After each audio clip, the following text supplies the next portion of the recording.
Hello friends, welcome to my YouTube channel. तर आपण diploma केस स्कीमचा AC मशीन परफॉर्मन्स हा सब्जेक्ट शिकत आहोत. लास्ट लेक्चरमध्ये रिसेंटली आपलं सेकंड युनिट कंप्लीट झालं आहे.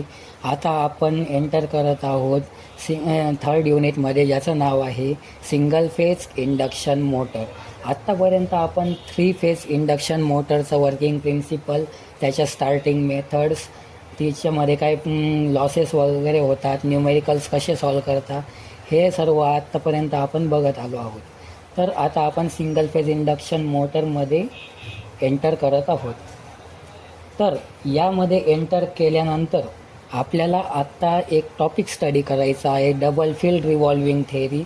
डबल फील्ड रिव्हॉल्विंगची थेरी समजणं खूप गरजेची गोष्ट आहे, कारण की ही थेरी जर का तुम्हाला समजली तर तुम्हाला वर्किंग लवकर समजते. प्रत्येक जेवढे पण टाईप येतात मोटरचे, सिंगल फेज इंडक्शन मोटरचे, त्यांची वर्किंग जी आहे ती याच्यावर बेस्ड आहे. तर हे डबल फील्ड रिव्हॉल्विंग थेरी समजली की त्यानंतर एक रिझन विचारलं जातं पेपरमध्ये की तुमची single phase induction motor self start का नसते. तर त्याचं उत्तर या थेरीवरून आपल्याला बनवता येतं. आणि ते झालं त्यानंतर तिला सेल्फ स्टार्ट कशी करायची हा एक पॉईंट आहे. तर हे तिघं पॉईंट म्हणजे एका लेक्चरमध्ये मी तुमचे 3 पॉसिबल पॉईंट जे आहेत पेपरमध्ये येणारे, त्यांना मी आज कवर करत आहे. तर हे लेक्चर एकदम काळजीपूर्वक ऐका, आणि हे लेक्चर जर का तुम्हाला समजलं तर पुढचा जो चॅप्टर आहे सिंगल फेज इंडक्शन मोटरचा, तो समजणं तुम्हाला डिफिकल्ट जाणार नाही, इझिली समजेल. So double field revolving theory. Double field revolving थेरीचा प्रिन्सिपल आपल्याला काय सांगतो, आपण असं ग्राह्य धरतो म्हणजे जी कन्सेप्ट आहे ती ग्राह्य धरून आचरणात आणली गेलेली आहे की असं होत असावं, त्यामुळे हे अशा प्रकारे वर्क करतं. तर समजून घ्या, आपला सायनोसायडल फ्लक्स आहे. सायनोसायडल फ्लक्सची जी क्वांटिटी असते ती AC असते. AC क्वांटिटीमधला कोणताही जर का पॅरामीटर आपण कन्सिडर केला तर तो पल्सेटिंग नेचरचा असतो. पल्सेटिंग नेचर म्हणजे मध्येच ही मॅग्निट्यूड जी असते ना, ती टाईमच्या नुसार ती चेंज होत जाते पल्सनुसार. तर मॅग्निट्यूड चेंज होते म्हणजे आपल्याला एक समजतं की कधी ही मॅग्निट्यूड पॉझिटिव्ह राहणार आहे, कधी निगेटिव्ह राहणार आहे. याची magnitude positive to negative, negative to positive, positive to negative, negative to positive अशा प्रकारे चेंज होणार आहे. तर या बेसिसवर आपण असं कन्सिडर करतो की हा जो आपला फ्लक्स फायम तयार होणार आहे ना, हा कदाचित आपला 2 पार्टमध्ये डिवाईड होत असावा. जर का याचं डिवायडेशन 2 पार्टमध्ये झालं तर समजून घ्या हा एक आपला कंडक्टर आहे, ज्यामधून आपण करंट पास करणार आहोत आणि फ्लक्सेस जनरेट होणार आहेत. ते फ्लक्सेस जे जनरेट होतात ते हाफमध्ये डिवाईड होतात, forward flux and backward flux.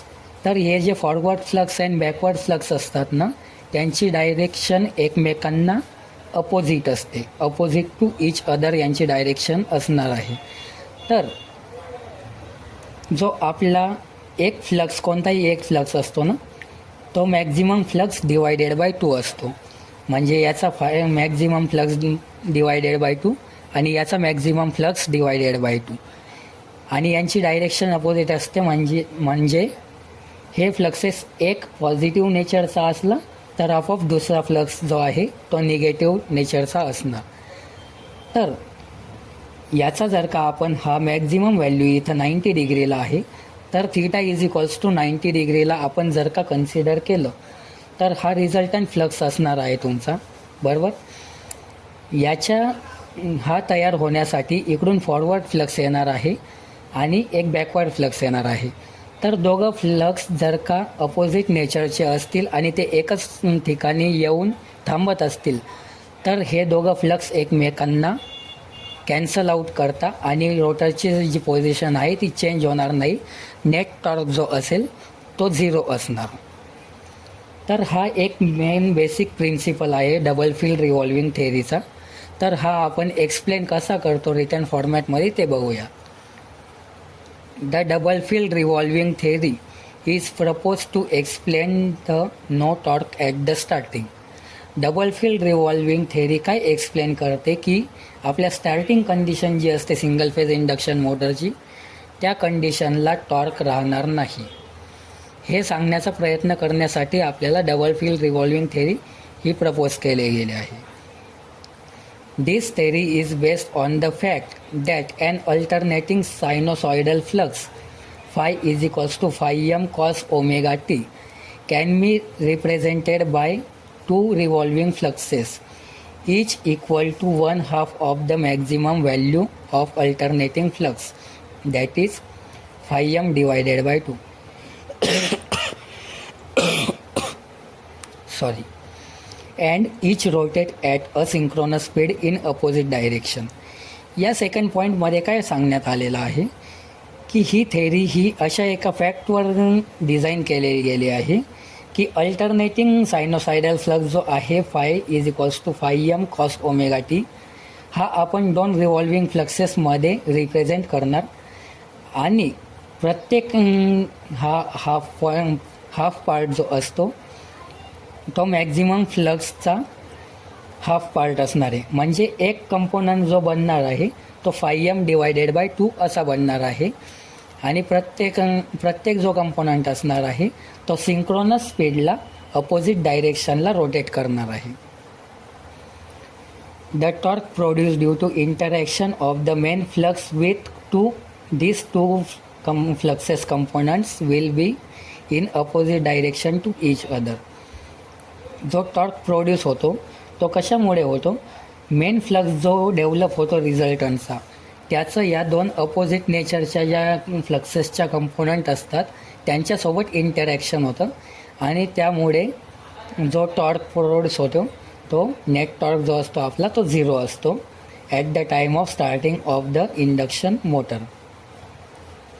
तर हा होता आपला डबल फील्ड रिव्हॉल्विंग थेअरीचा मेन कन्सेप्ट.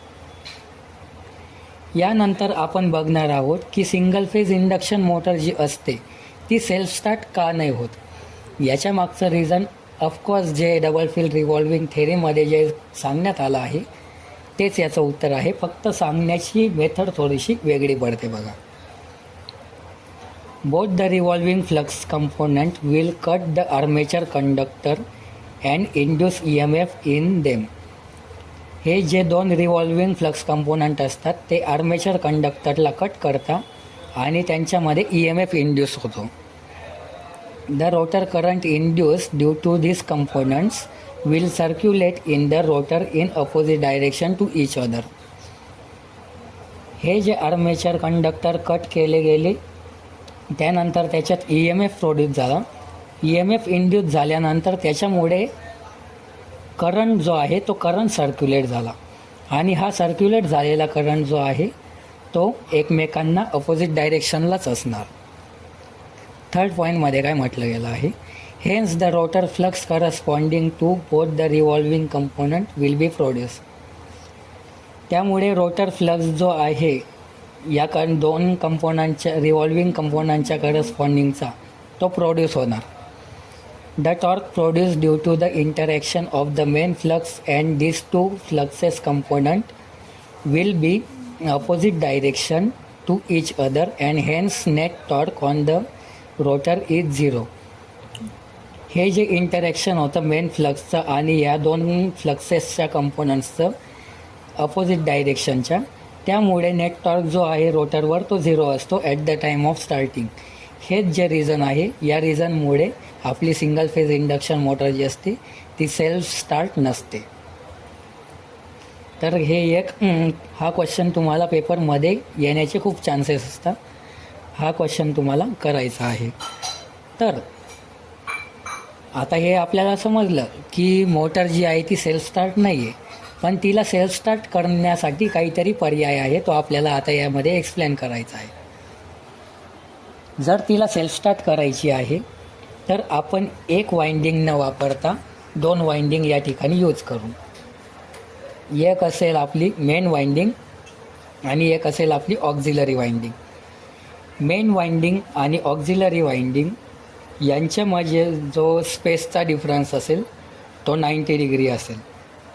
90 डिग्रीने या दोघे वाइंडिंग ज्या आहेत त्या डिस्प्लेस केल्या गेल्या जातात रोटरच्या ॲक्रॉस. ही मेन वाइंडिंग जी असते ती हायली इंडक्टिव्ह नेचरची असते आणि ऑक्झिलरी वाइंडिंग जी असते ती हायली रेझिस्टिव्ह नेचरची असते.